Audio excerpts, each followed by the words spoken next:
What if I told you that one of the most dangerous armies in Europe was not made of knights or nobles, but paid mercenaries? In the late 1400s, Hungary built a force so powerful that even the mighty Ottomans feared them. They were called the Black Army of Hungary. But who were these men, and how did they rise so fast, only to vanish just as quickly? But building an army was not enough. To survive, Matthias had to make them smarter and deadlier than any force in Europe. The Black Army trained every day. They learned to fight in tight groups with long pikes, but also used early cannons and handguns. This mix of old and new weapons gave them an edge.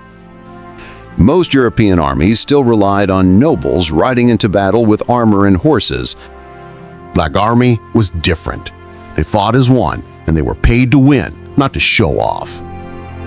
One modern historian even said the Black Army was closer to a modern fighting force than any other group of its time. They were not built just to stand guard.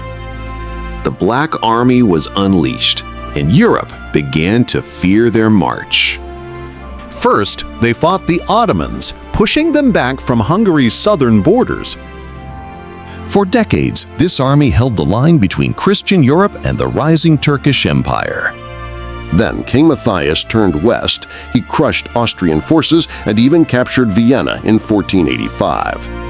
For a moment, it looked like Hungary could dominate Central Europe. The Black Army gained a terrifying reputation. Enemies said they moved like a storm, unstoppable, disciplined, and merciless.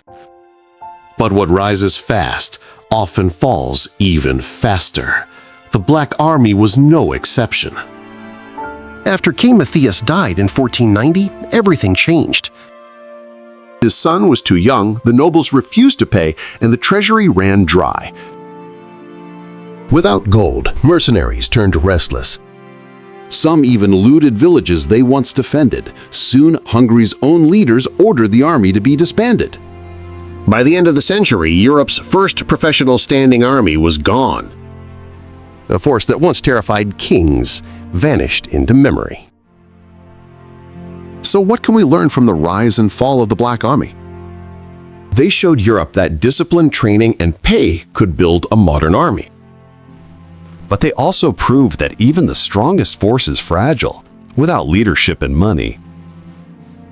History remembers them as both heroes and mercenaries, feared in their time, forgotten today. Do you think the Black Army deserves to be remembered as pioneers of modern warfare, or just mercenaries chasing gold? Tell us what you think in the comments.